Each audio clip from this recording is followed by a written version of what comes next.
तुमच्या मतदारसंघातील 10 जणांचा जीव गेलेला, अजून 5 जणांची प्रकृती चिंताजनक आहे. काही प्रशासनाच्या वतीने आपण माहिती घेतली आहे का, आणि खरंच हा आकडा वाढू शकतो का?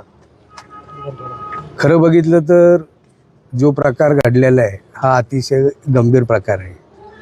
वास्तविक बघितलं तर आता माझ्यासोबत फुगेवाडी दापोडी परिसरातील सर्व सामाजिक क्षेत्रामध्ये काम करणारे इथले स्थानिक नगरसेवक, माजी नगरसेवक आणि नागरिकही या ठिकाणी उपस्थित आहे.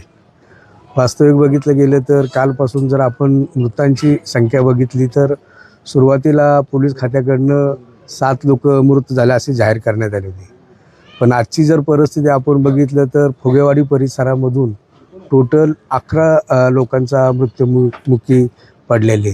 खरं तर ह्या ठिकाणी जो व्यवसाय चालू होता तो गेली 40 वर्षापासून या ठिकाणी हा दारूचा धंदा चालू आहे, आणि त्यामुळं फुगेवाडी परिसरातील, दापोडी परिसरातील सर्व नागरिकांनी खरं तर याच्या तक्रारी पण त्या ठिकाणी केल्या होत्या. वास्तविक बघितलं तर आता आपल्या सर्वांचे डोळे उघडलेले आहेत, कारण की हा प्रकार घडलाय म्हणून. ह्यापूर्वीच खरं तर असा प्रकार घडू नये म्हणून पोलीस खात्यांमार्फत खरं तर त्याच्यावर कारवाई केली गेली पाहिजे. पोलीस आयुक्तांनी आता ऐकू बातम्या अशी आहे की दापोडी परिसरातील जे पी आहेत त्यांच्यासोबत 4 का 5 पोलीस कर्मचारी निलंबित केलेले.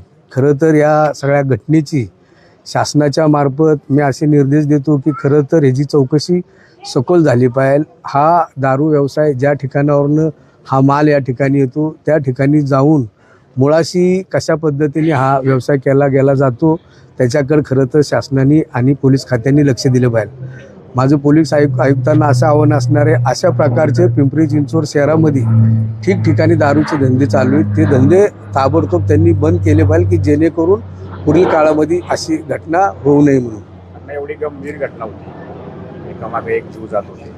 पोलीस मात्र वेगवेगळीच कारणं सांगत, त्यांना दारूचं हे कारणच समोर आणायचं नव्हतं. कशासाठी हे सगळं चालू आहे? पोलिसांचा जो दडपशाहीचा किंवा सगळं प्रकरण दडपण्याचं काय कारण नाही? वास्तविक बघितलं तर पिंपरी चिंचवड शहरामधील सर्व पोलिसांचं खरं तर हे प्रामुख्याने काम होतं की आपल्या परिसरामध्ये कधी आणि कधीपासून पोलीस खात्याच्या अंतर्गत खरं तर त्यांनी चौकशी करायला पाहिजे होती. मी या ठिकाणी आल्यानंतर नागरिकांच्या वतीने आणि महानगरपालिकेचे माजी नगरसेवक यांना विचारल्यानंतर असं उघडकीस आलेलं आहे की हा जो दारूधंदा होता हा गेली 40 वर्षापासून या ठिकाणी होता. मग याचा अर्थ पोलीस दुर्लक्ष का करत होती?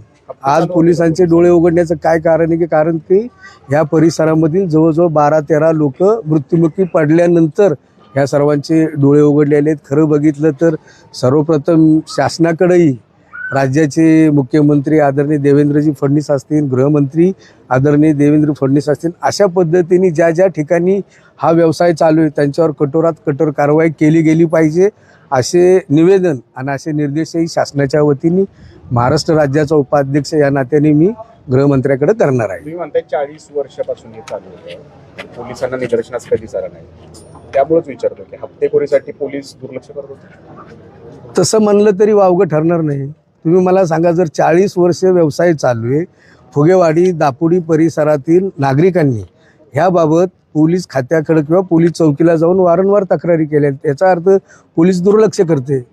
आपल्या या मतदारसंघामध्ये किती ठिकाणी असे अवैध धंदे सुरू आहेत असं माझं तेच सांगणं आहे की पिंपरी मतदारसंघाव्यतिरिक्त पिंपरी चिंचवड शहरामध्ये अशा पद्धतीने किती दारूचे धंदे आहेत आणि त्या दारू धंद्यावर ताबडतोब पोलीस खात्याने कारवाई करावी. थांबवावी म्हणून तुम्ही मागणी करणार, हप्तेखोरी थांबवावी पोलिसांनी असं आयुक्तांकडे सांगणार आहात? आता तसं बघितलं तर आम्ही या शहरामध्ये वावरत असताना राजरोसपणे उघड्यावर जर एवढा धंदा चालू असेल तर त्याचं काय आपण समजायचं?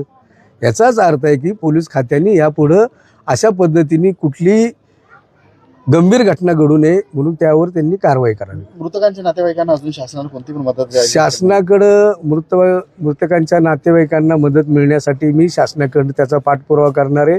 तत्पूर्वी पिंपरी चिंचवड महानगरपालिकेने मृत्युमुखी पडलेल्या प्रत्येक कुटुंबातील त्या व्यक्तीला लाख रुपये असे कालच मला वाटतं महापौरांनी जाहीर केलेलं आहे. किती जणांवरती अजून उपचार सुरू आहे, काय माहिती? 7 ते 8 जणांवरती अजून उपचार चालू आहेत. पार्थ पवारांनी पक्षनिधीसाठी आव्हान केले मंत्र्यांना.